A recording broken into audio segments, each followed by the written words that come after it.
Hello, greetings. It's been a while, hasn't it? I'm not trying to get close to you. I'm grabbing my coffee. Not that I wouldn't mind getting close to you. Maybe. I don't know. I think most people are sexy in one way or another. Maybe their spirit, more so than their words or their looks or whatever, but there is a mouth behind this beard that is speaking. You can see it moving a little bit.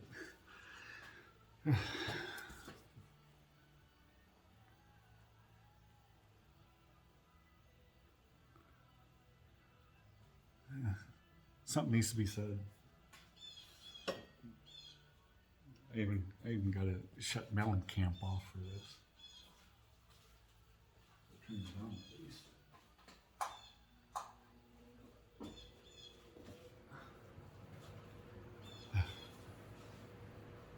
And we start at the 1 minute mark.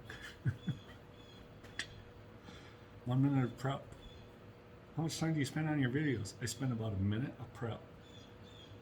I spew a bunch of stuff. Usually have a remote intention, and then it just goes from there. You all know me. We all are fully aware of my protocol. Something that I commented on a local post here, and boy, look at that. Did you see that? Sorry, I'm swearing. But do you see the muscle pop? Holy moly, it was ready? Oh, it's massive. I think my forearm and my arm is about the same. I lost it. I lost it all. Use it or lose it. Sweet pain is the name of the game. I said, hey.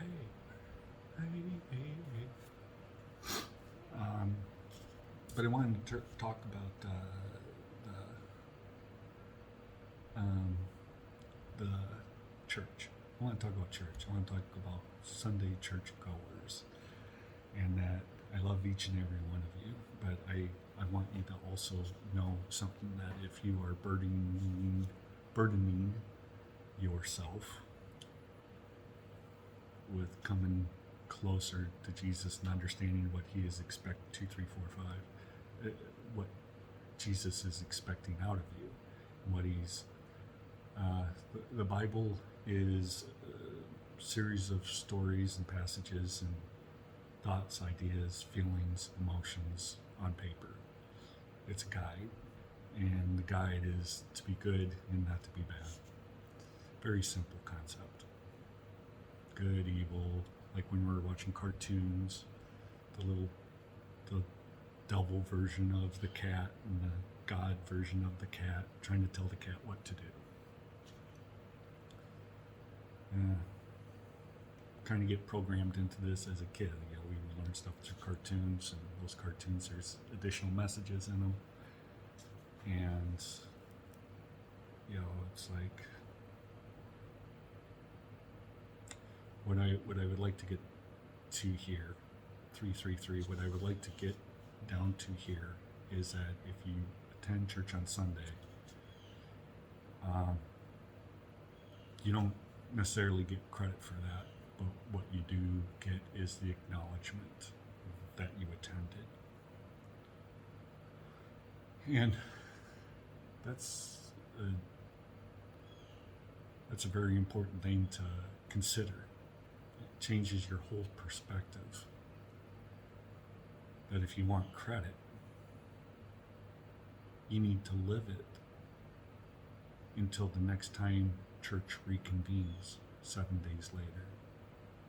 There might be church every day of the week. Wednesdays, whatever. Saturday stuff. Saturday night, disco party. However you sexy it up to get people to come closer to the Word of God is good. But I also find it painful that what is also not being described and laid upon the flock is that listening to, let's say, a pastor, listening to me up on stage. I'm not a pastor. I'm using an example. of a pastor. That if you can listen to me up on stage up to 52 times a year, if you show up all the time, that how better off are you today as a person because of those 52 lessons that you learned this year? And if you were to pause and reflect and look back, have you grown out of the last 52 lessons? And even more importantly, because it's good to grow, but there's stuff more important than growth, and that's action. Have you implemented action into your life that shows that you are a walking child of God? Do you 555? Do you love everybody equally? Do you choose not to gossip? Do you choose not to intervene in mundane, unimportant discussions about places, people, or things?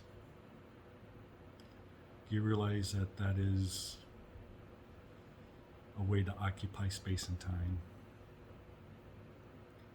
You know, I'm not here to tell you how to converse with other humans as a human and how to find relatable subjects with that human. Sports, concerts, whatever. People are into their lane. I'm into my lane. And, you know, that's important to me. So what these other people are into is important to them. So everything's important to someone, somewhere. So if that's the case, then the only way that you could put yourself at a higher food chain than other humans is by your reptilian brain telling you so.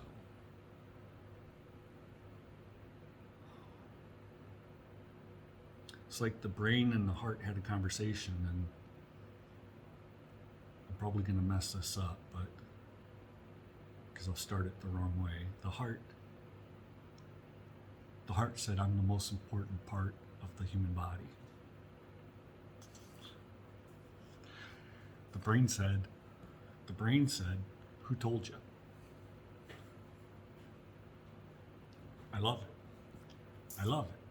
Because it just, a simple conversation or simple play on words about your heart and your brain can make a person stop and go, huh?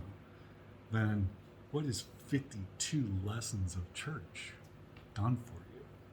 I would like to think that you have changed and evolved as a human throughout that process, and that you are not the same person that showed up to church a year ago, or 3 years ago, or 5 years ago, or 7 years ago, and that if you know that there is more room to grow, you know that you can push through that acceleration faster to get to the end result quicker. Quicker isn't always better. To get where you're heading,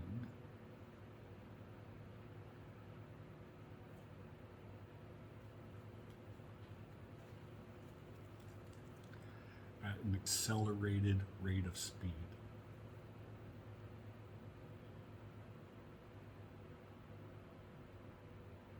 All of a sudden you're swimming, saying, I don't like this, I want to be more like this, and you start swimming.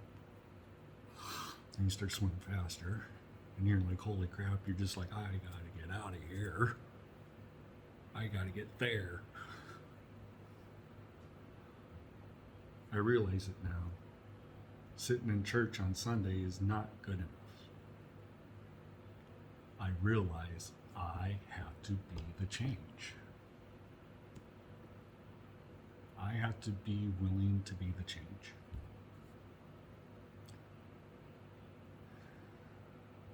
I don't see how it's that difficult of a concept.